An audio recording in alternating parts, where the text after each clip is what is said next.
Thanks, everybody. Thanks for showing up. I'm Fritz Zimmerman. I'm the author of two books, The Nephilim Chronicles, Fallen Angels in the Ohio Valley, and the Nephilim Chronicles, A Travel Guide to the Ancient Ruins in the Ohio Valley. I'll talk more about that in a second.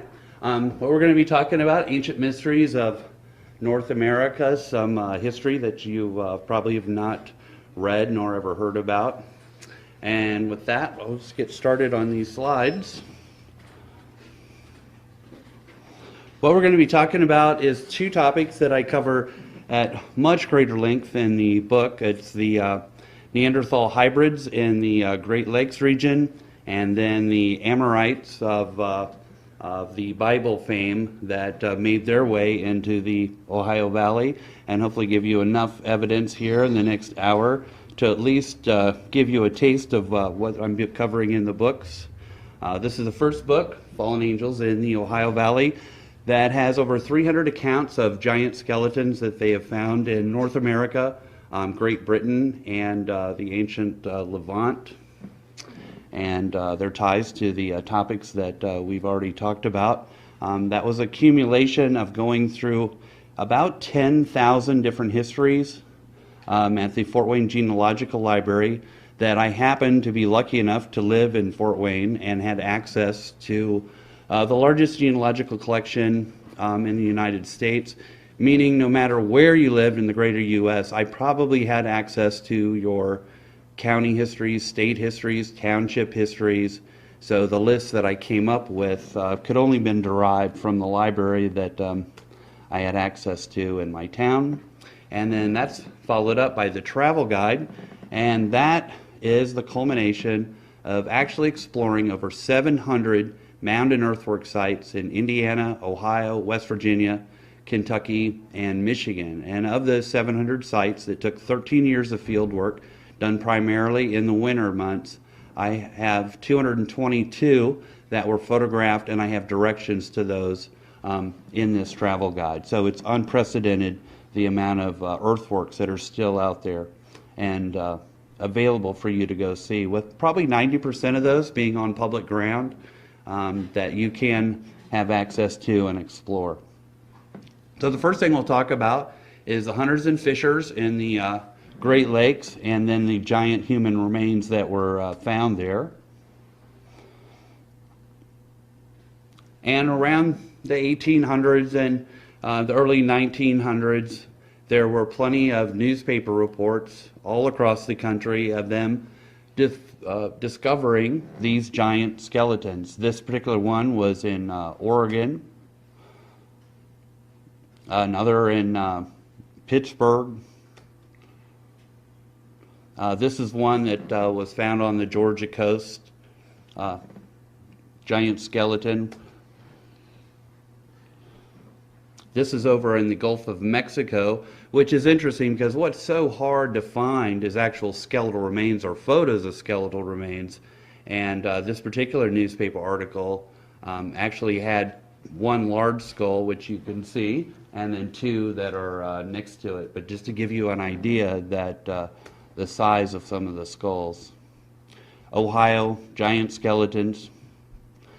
And in some of the skeletal remains, they mention missing link, meaning that the skeletal remains that they found, or the skull types that they found, had archaic type qualities of protruding brow ridge, sloping foreheads, thick skull walls, and everything that could be most closely associated with Neanderthal, or definitely a primitive archaic type skull.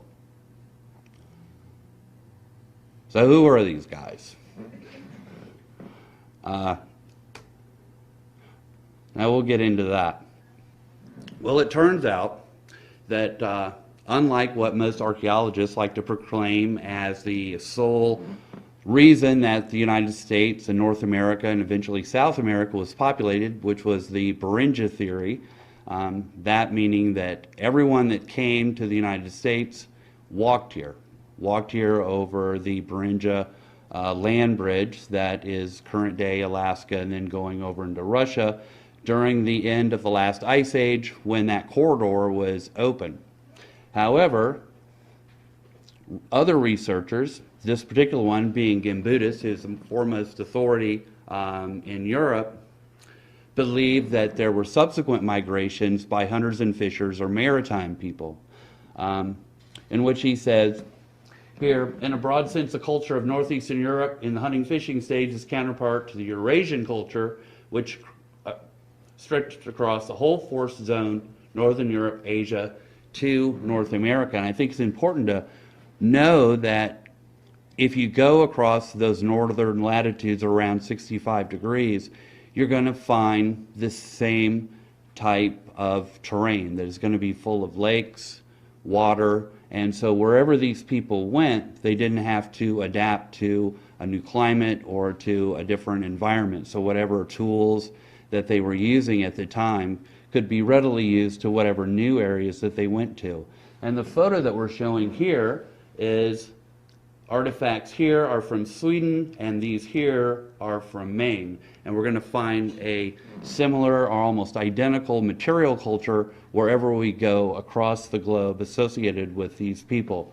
And these particular things, called plummets, are also found everywhere within the extent of the northern regions of the globe. Burial types across this entire region, very much the same. We're not going to get into too much of that, but wherever we would go, we would find burial pits, red ochre, strange things like they would bury somebody and then they would build a fire on top of the grave. And many times dogs were included within the grave sites, particularly with children, the reason being that the dog was placed in there to protect the young child in death as it did in life. And then some of the artifacts that are found that are also similar. Now they've done some digs over in Europe. This particular is a glacial cave. This type of burial is a little more prevalent where I'm from in northern Indiana, southern Michigan, to some extent into the northern regions of Ohio.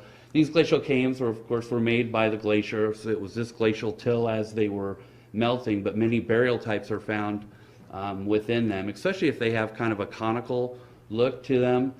This particular one being over in Denmark, but I want to draw your attention to the fact that when they did this dig, they described the skeletal remains as showing many primitive characteristics, heavy facial features with prominent brow ridge, relatively low-set eye sockets, typical of the Cro-Magnon race. And then they said that these were remote cousins to Cro-Magnon.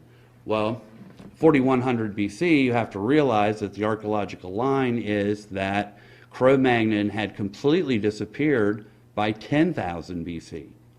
So to say remote cousins is really all that was left, because archaeologists have really boxed themselves in as far as identifying them, anything other than Homo sapiens with archaic type traits. These types of skeletal remains have been found all over northern Europe. This is a particular one is associated with the Aturbal culture, which were hunters and fishers and a maritime people. And again, this particular skull was described as large and massive with protruding brow ridge, sloping forehead, heavy mandible, that is characteristic, again, of the Cro-Magnon race.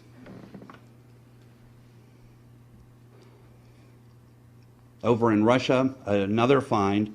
However, in this case, and this was done by archaeologists of the USSR, they believed in this particular skull, which was of this young child, that they found both Neanderthal traits and modern human traits, and their conclusion was that this wasn't just an archaic type skull or skeleton, but it was a hybrid that Cro-Magnon and Neanderthal had interbred. Of course, this is, has been dismissed and is currently dismissed by most archaeologists who believe in what's called the replacements theory, meaning that there was Neanderthal, and as Cro-Magnon moved up to the north, they replaced them but never interbred with the Neanderthals, and either Neanderthals moved and died out or were killed by Cro-Magnon, but never was the fact that they interbred ever introduced into the paradigm of history. A particular skull that they found in northern Russia on a lake, in a burial that included the red ochre and many of the burial procedures that we had shown earlier. This skull, if I can get this. Oh, there we go. This particular skull, you can see that there is no forehead. You have a thick brow ridge here. These little things are part of a beaver hat. But you can see the sloping forehead, the archaic type qualities. However, Neanderthal didn't have a chin. But what's interesting about this particular skull is this right here, which is called the mental foramen. And the people that did this study, which is the migration of the mental foramen in Neanderthals and modern humans, which is part of the Journal of Human Evolution, I'm sure you all read this, that this hole here in Neanderthals was in M1, which means it was over here on the side where your molar is. And in modern humans, and you can probably feel it on your own chin, modern humans, it's in the front.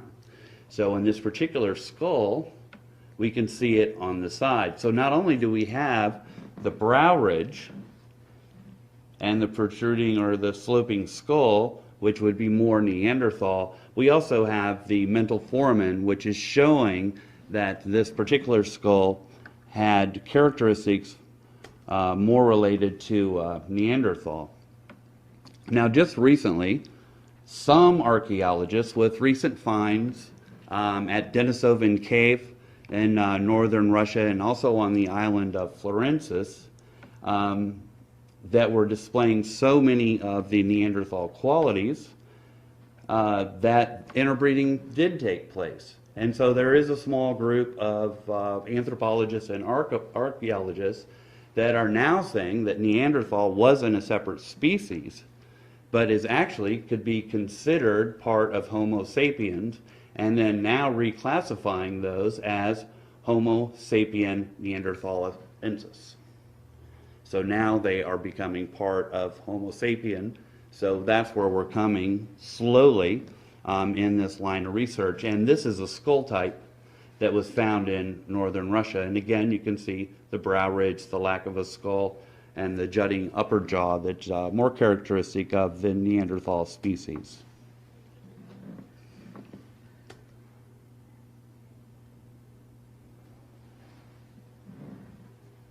Gimbutas, in talking about the skull that was on Olin Island, his take on that was, of course, that it was archaic, but as far as a racial identity to this, he said that Cro-Magnon consisted of both Caucasoid and Mongoloid traits. So it wasn't a Caucasian and certainly wasn't Oriental, but it was a hybrid race that was being created by this fusion of these two species.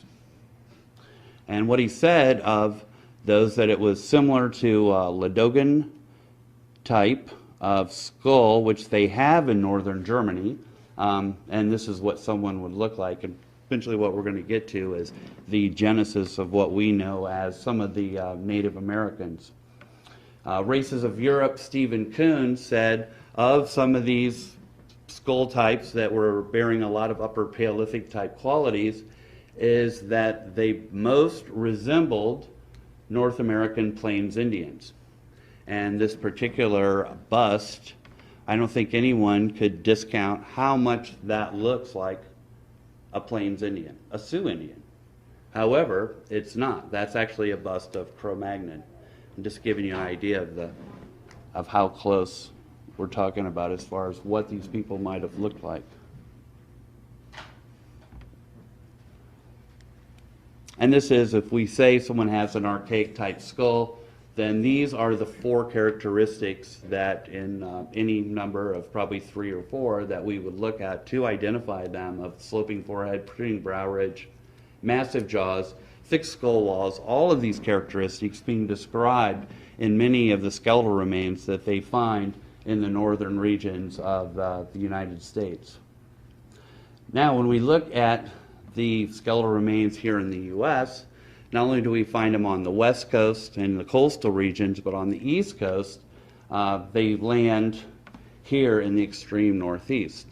And any population, if you were going to believe in the Beringia theory, no one moves to Labrador. No one moves to Nova Scotia. It seems like a reasonable place where you might end up, much like they would, thousands of years later when this country was being discovered by the Europeans.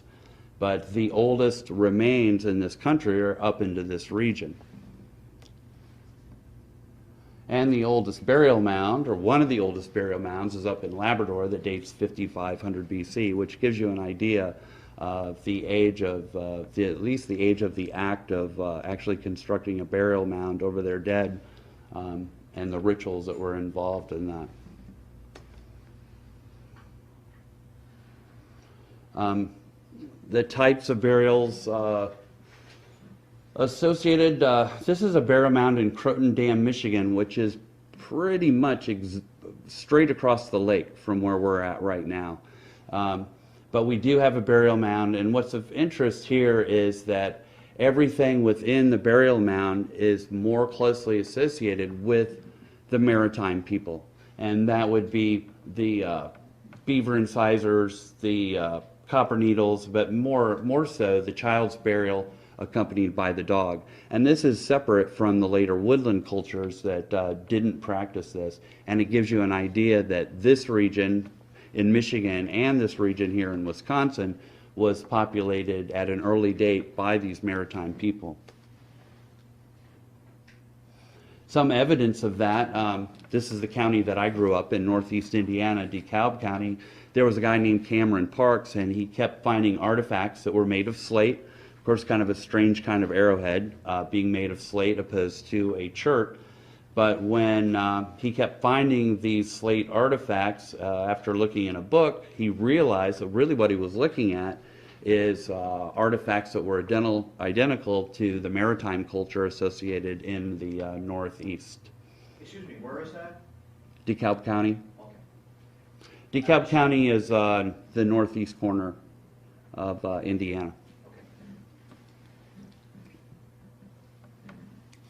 And these following are some of these archaic skeletal types that they have found. This particular one was up in Branch County, Michigan, which is southern Michigan, not too far up the Indiana line. But red paint was associated with the burial. But of interest is the fact that this particular one had 2 rows of teeth. And also what's interesting is that this was no abnormality of 1 in a million, because the writer of this in a scientific paper also said reports of large skeletons and unusual tooth arrangement seems to be common with this type of find. So this was not an isolated case, but something that they were finding a lot of. And if we look at the skull, we can see the protruding brow ridge, we can see the slope, the jaw is missing, but still what we do have here appears to be more of an archaic type skull. Now, if we go across over into Oregon, and we have reports in California, if we're going to believe that what we have is a circumpolar people, then whatever we find on the east, we should find on the west. That they could have come independently, but they should show the same type of not only burial characteristics, but also the skeletal remains should be similar. This particular one is some gigantic skeletons that they found in Oregon and described as primitive men, forehead sloping directly back from the eyes, and 2 rows of teeth. And we can see just from this skeleton, we can see the protruding brow ridge, we can see this massive jaw that's associated with this primitive skull. We'll go back across over into New York, and again we're going to find the same thing. We got 2 rows of teeth, singular peculiarity, the broad flat jaws, which is much like what we looked in the last slide, retreating forehead, great prominence of the occiput, which was common with these skulls. So again, common, that we're not looking at an isolated case. We're not looking at some sort of genetic abnormality that somebody found, and we're going to attach that to a whole population. This seems to be a common characteristic.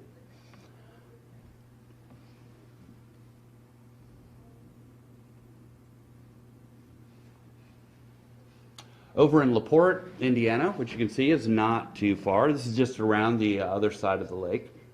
Another find is made in the county where, again, they're calling it a connecting link between mankind and his less favored brother, the ape. So again, they're finding this archaic type skull with a sloping forehead, and many of these researchers really didn't know what to make of it. However, they didn't have the information that there were other finds being made all over the country. Again, we're back in California, showing archaic type skulls and everyone being baffled of what they were finding. A little bit closer to home here, Lake County. Of course, I'm sure most of you are familiar with that on your way to Chicago. That's the first county you're going to hit in Illinois. But again, being described, skull, large projecting eyebrows, deep eye sockets, low receding foreheads, and again, describing it as the missing link. And I wanted to put these in here because I'm not sure, but I'm sure most of you are from Wisconsin or really close to this area. But these were found in your state also. And you know how many lakes are around here. So this would be a reasonable place for these people to settle and to continue doing whatever from wherever they came without any disruption as far as material culture or how they were living. And again, dry spot, large human skeletons, all of large size, and describing the underjaw, but large skeletons around this area. Here's a newspaper headline from Stoddard: remains of giant aborigines discovered. No real description of course, of the skulls on this, but they did find big skeletons. Another one here around Fond du Lac. This one happened to be found in a mound and measuring about 7 feet. Yet another one were large, but then in this one here, again, jawbones are long and pointed, bearing a minute resemblance to the head of a monkey. Same skull type found here in Wisconsin. And this is probably the best evidence. These are skulls from Wisconsin. And we can see here from this that the guy has the protruding brow ridge, very little skull. Notice here this mental foramen, how it's here under M1, which is more of a Neanderthal trait. And his lovely wife, who is over here, she has a Neanderthal trait of not having a chin. The chin was a modern development in Homo sapiens, but she seems to lack one. He doesn't, but he also has the facial prognathicism that is also associated with archaic type skulls. There is some evidence of this Cro-Magnon Neanderthal, or at least a Cro-Magnon that had followed the Native Americans over here, and that is a genetic marker called haplo-X. Now, it's interesting that it shows up in Indian groups that are closely associated with the Great Lakes. And so the Sioux, the Iroquois, the Ojibwa all bear this marker that would be presumed to have come from the hunters and fishers that had migrated over here from Europe or even from the West Coast via Asia, but by boat.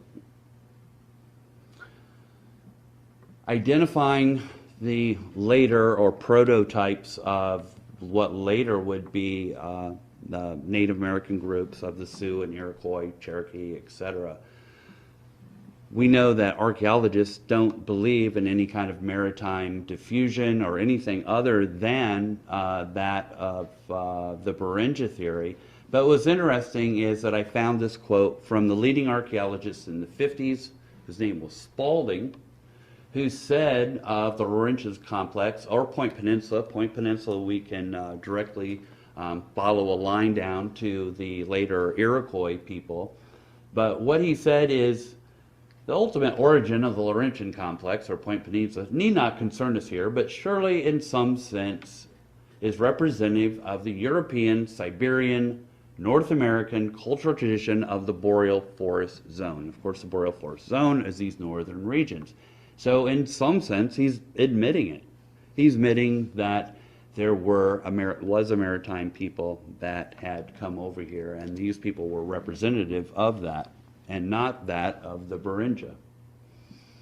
And Sioux and Iroquois, their legends all believe too that their origins was from the Northeast, and it also included living by a sea and being more of a sea-type people. So Native American heritage and legends believe that. When we look at the cultural group of the Cherokee and Iroquois, and to some extent the Sioux, we know through linguistic studies that about 3,500 years ago or 1500 BC that these people split into the respective groups of the tribes that we know today. And eventually, these would become the mound builders known as the Great Hopewell, the Hopewell mounds that are found here in Wisconsin with your effigy mounds, and then those be associated with the Winnebago Sioux, and then of course the Sioux groups in the Ohio Valley that made up what we know today as the Hopewell. However, this is what we're left in modern archaeology and how this has all been subdivided, and we're not talking about a people or that, but it's an interaction sphere, as archaeologists like to call it, meaning that there's no relation, and really all we're looking at when we look at Hopewell or we talk about Hopewell is a people within a trade group, but not being necessarily related, and certainly not an empire. But subdivided like this, and you can see these are the Ohio Hopewell. This would be more of where we normally see the Iroquois. They've completely left this out, but the traditional lands of the Cherokee. But we do know at one time they were all together in one people. So after archaeologists over the last 100 years have obliterated thousands of burial mounds across the United States, they still have not answered who were the Hopewell, where did they come from, or where they went. That's where we're at. So when an archaeologist digs into a mound or does an excavation, know that it's more about getting a grant, and they have no intention of really finding out anything about anybody because of the Native American Graves Protection Act of 1993, which said it was illegal for anyone, including an archaeologist, to dig into any mound of a known tribe.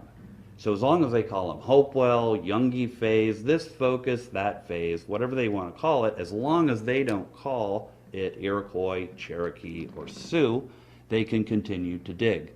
So it behooves them to ever put this information together and identify these tribes as who they really are. Despite the Sioux who have numerous legends that they once occupied the Ohio Valley. They left, but there's report after report and legend after legend that they once lived here in the Ohio Valley, which I guess is not here. If I was here, it would be talking back home.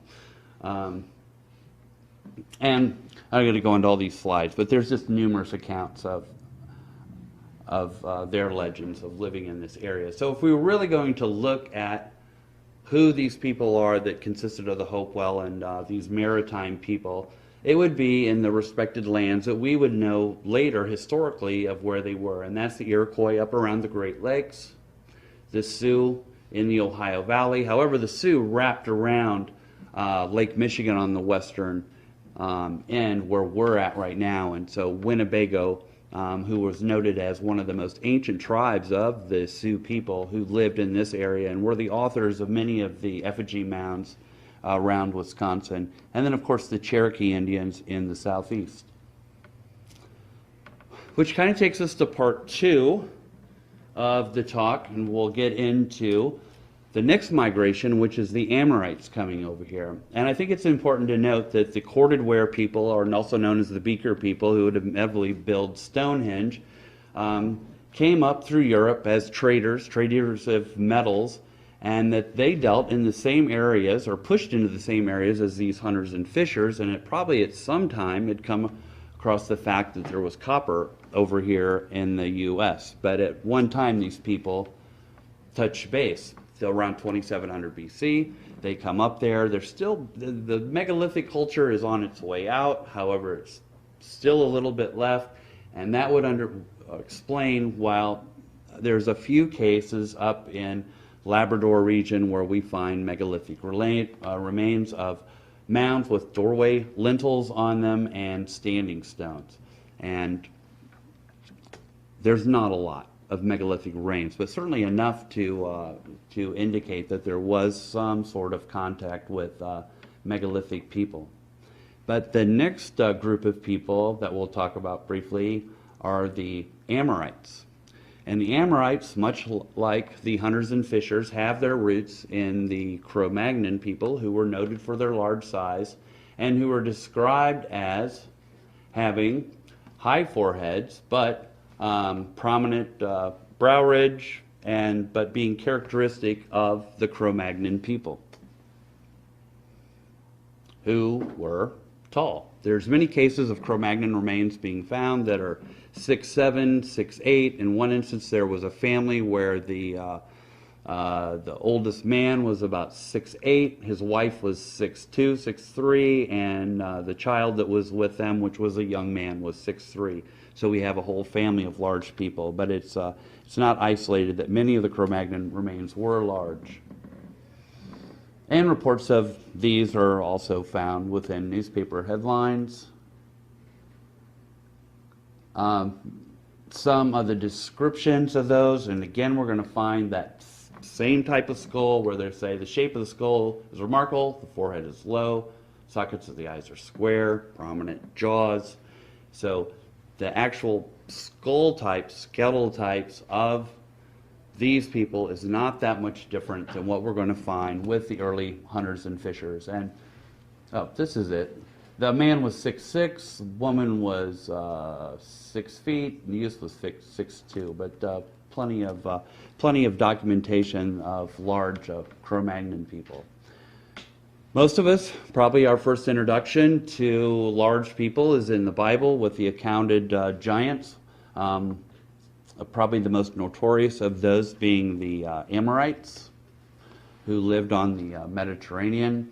Same people that Moses encountered and spoken of in the Bible, of a people described as men of great stature, and then in Numbers again saying they were giants, and the Hebrews were grasshoppers in comparison. And also over in the biblical lands, what you generally don't see on a documentary is all of the megalithic remains that were in the ancient Levant. And we see some indication of that in the Bible, that when we read of things like Jacob set up a pillar of stone, there's another pillar here, that these pillars are related to the megalithic culture, and it was a megalithic culture that certainly was influencing the early Hebrews. This is a stone circle called Og Circle in the Golan Heights. And again, in Kings, when he takes 12 stones, according to the number of tribes of sons of Jacob, he makes a stone circle, 12, and how that may be related to a solar circle. But these circles are found in the biblical regions. Dolmens, there were thousands of these dolmens found around the Jordan River. And a dolmen is the burial chamber and what's left of a burial mound.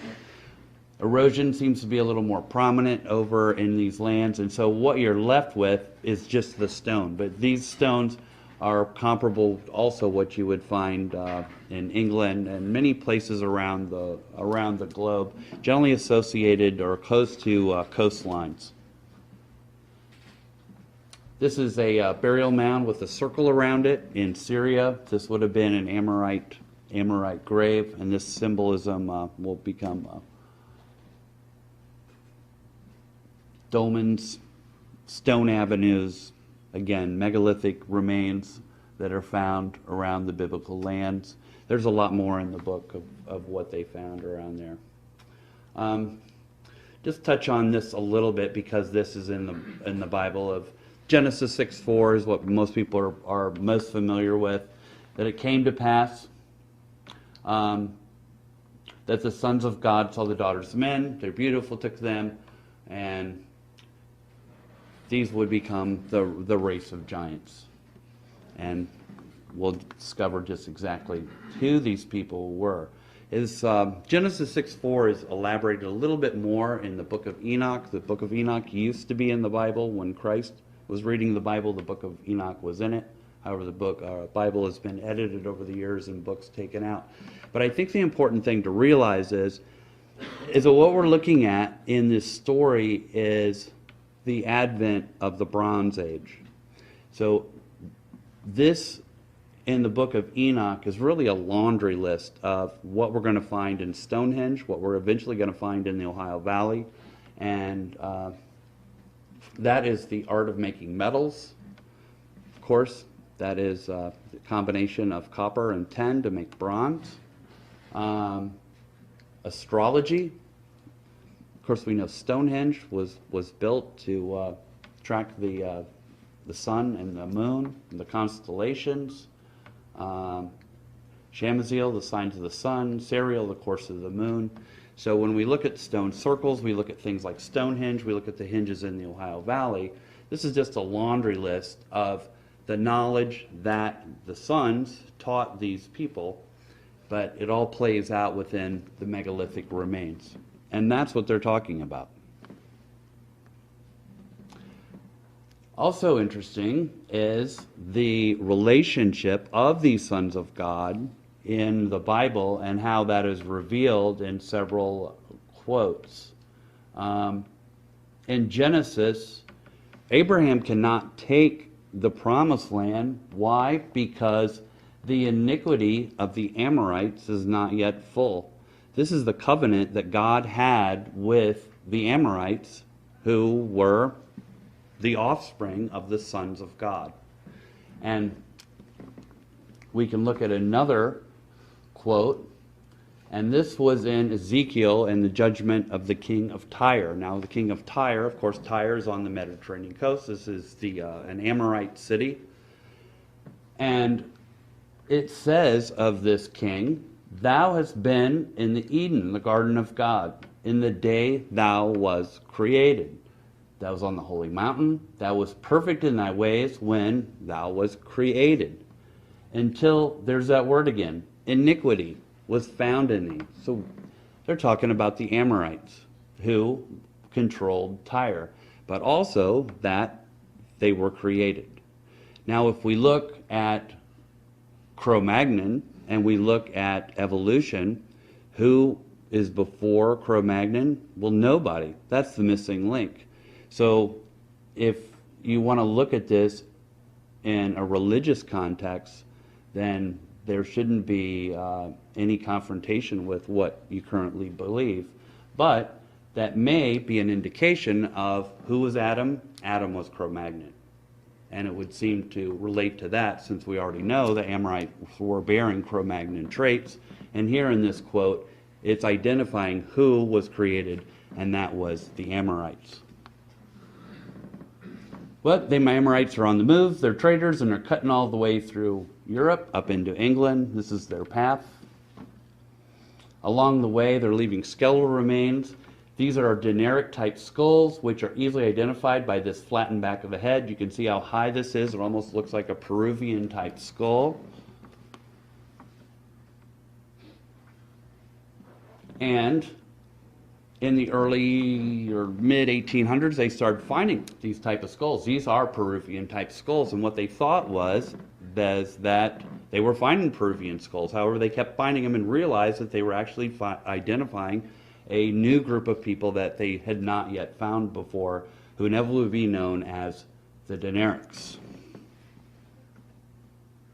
One of these skulls was found at the gates of Damascus in Jerusalem, which would correspond with the fact that Jerusalem used to be an Amorite city. We know that mainly from one, the name Jerusalem, which is which means sun or light, city of light, Jerusalem, like the city of from which Abraham came from.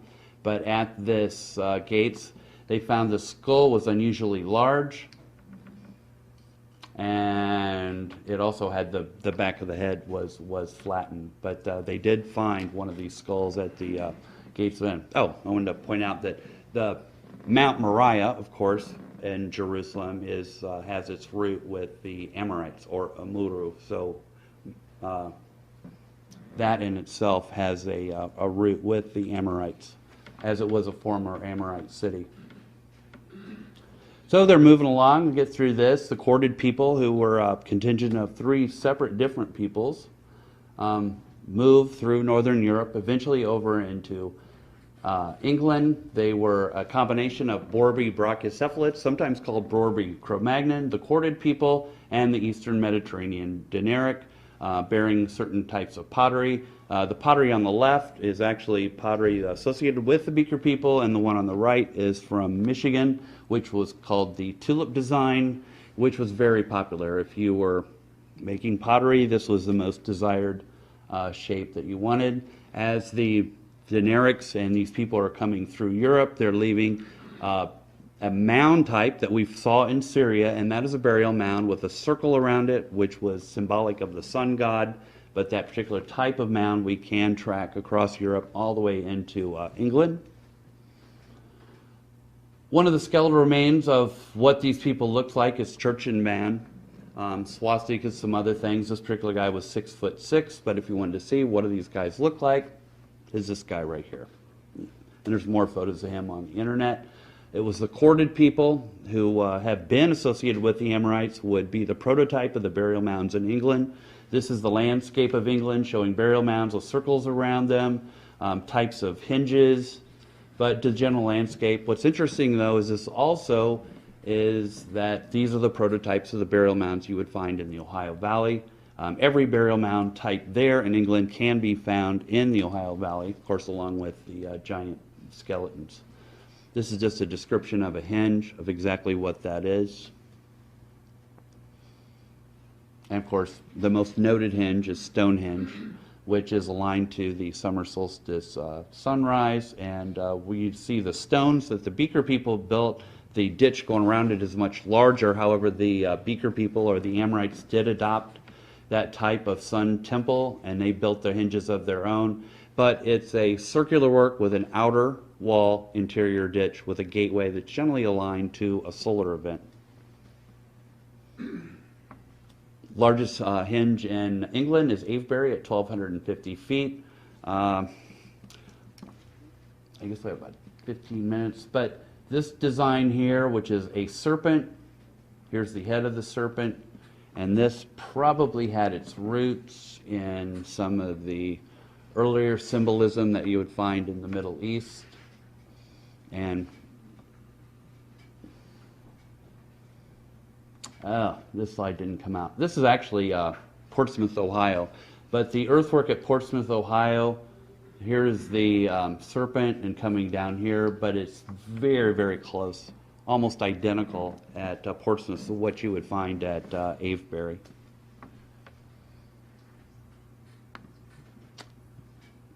Newark, Ohio. This is the hinge down here. I'm not sure if I have a photo. Yeah, I do. This is the hinge, large hinge, which is aligned to actually the May 1st sunrise. But it also, largest hinge in the Ohio Valley, happens to be the same size as the largest hinge in England, which again is 1,250 feet.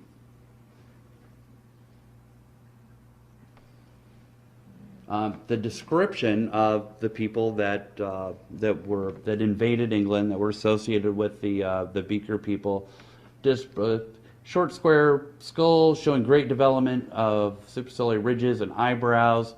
Tall, strongly built, brutal appearance. So we're seeing that same upper Paleolithic type skull types, along with being tall, who are associated with the Beaker people, as we have back in Europe. And this is a corded people.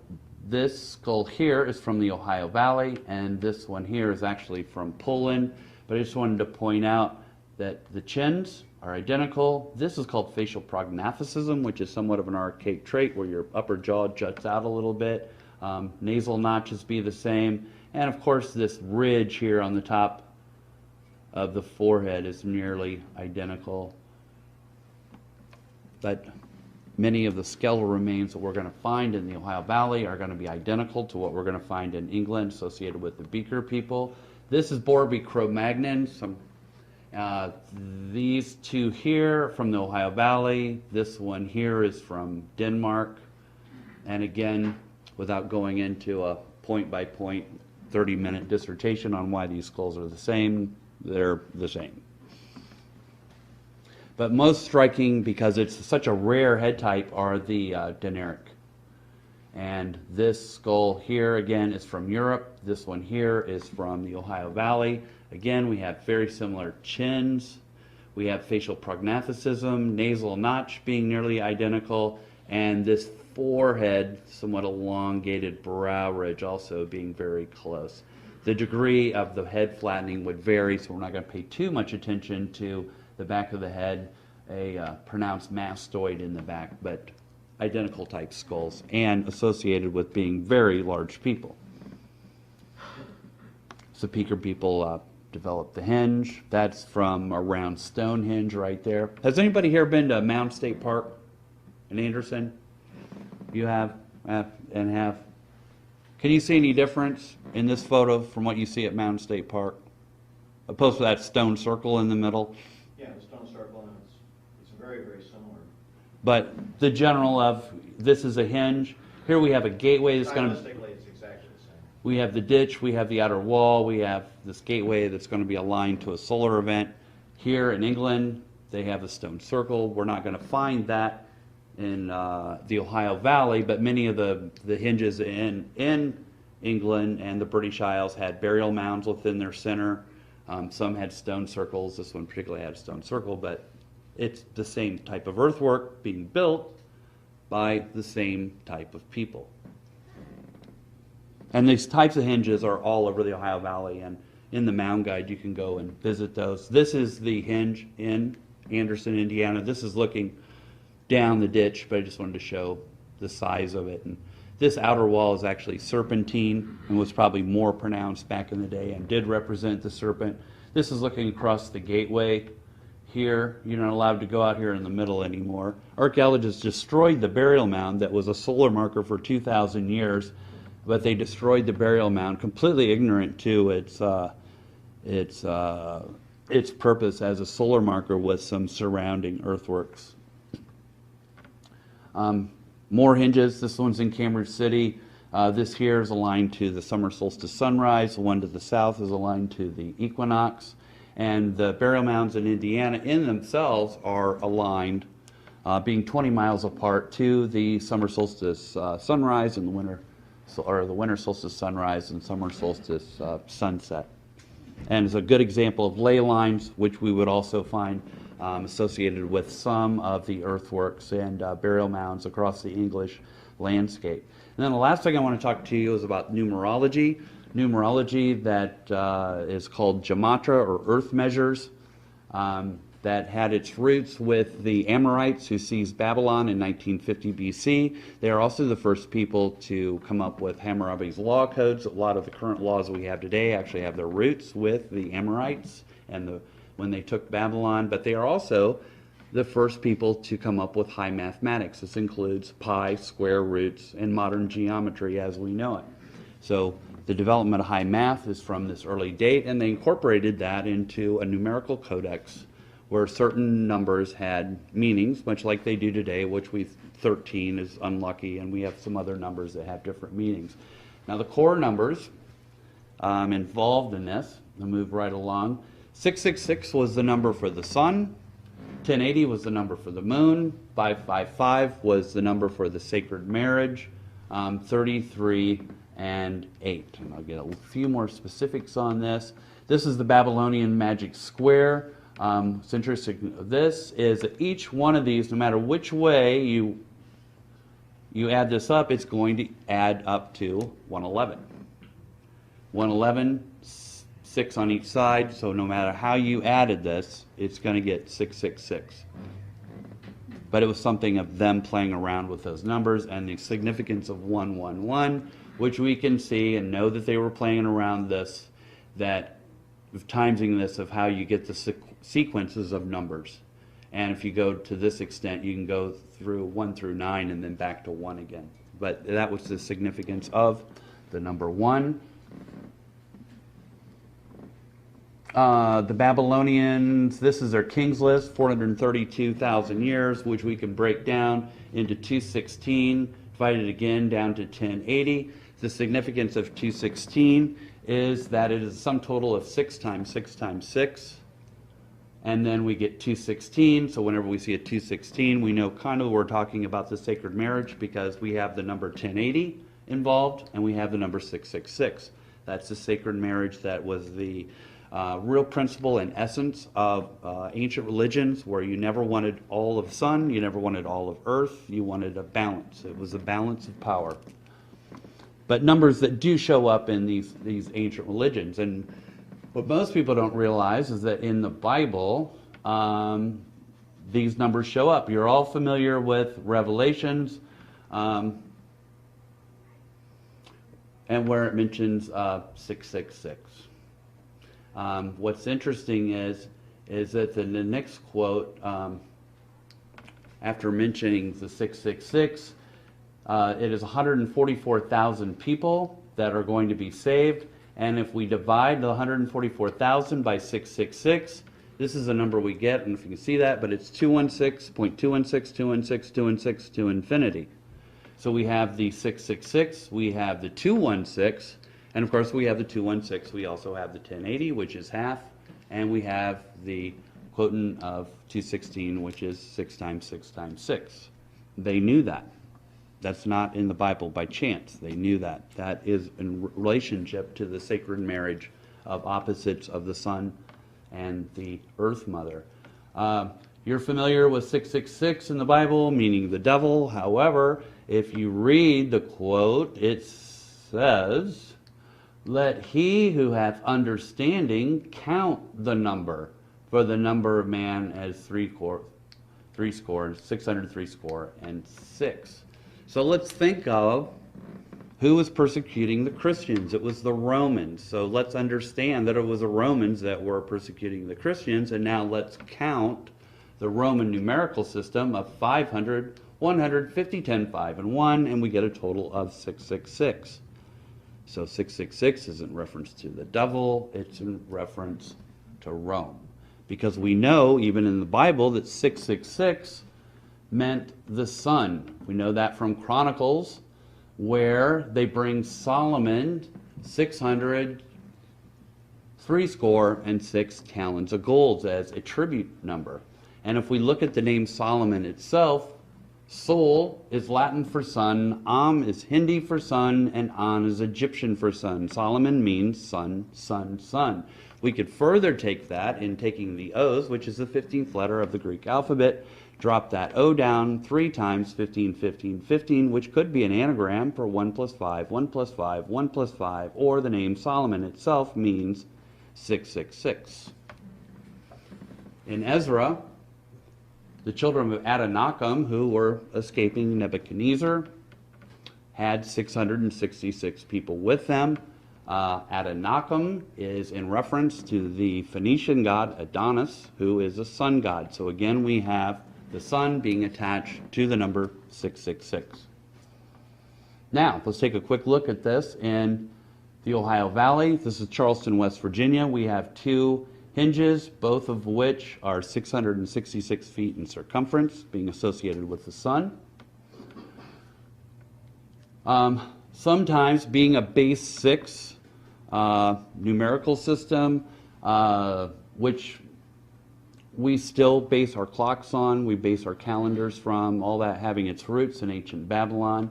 I am sorry this did not come out, but each one of these hinges is 210 feet. 210 times pi is 660. This one here is 240 feet, but it's a number that's going to repeat itself continuously through the Ohio Valley. We're either going to have 666 or 660 in most of the hinges. As far as the Earth Mother goes, we're going to see plenty of 1080s. This is the graded way at Piketon, which is 1,080 feet long. And then attached to that is a set of earthworks. So the graded way is over here, but here we have 420 and 240, so we have a 660. But if we add 420, 420, and 240, we get 1080. And this 212 right here, 212 times pi is 666. So we can pull all three numbers out of this particular earthwork. Over in Hopeton at Chillicothe, Ohio, we know that, that they had learned how to square a circle because this circle is 20 acres and the square is 20 acres, and so squaring a circle is not easy. That's high mathematics, but there's several cases in the Ohio Valley where they did it. This circle is 1,050 feet in diameter, and 1,050 is 210 times 5. So it's an expression of the 210 in a little bit larger form. And in the context of squaring a circle. Also around Chillicothe are plenty of these earthworks. These isn't real clear, but each one of the sides of the square is 1,080 feet. And we see it repeating itself.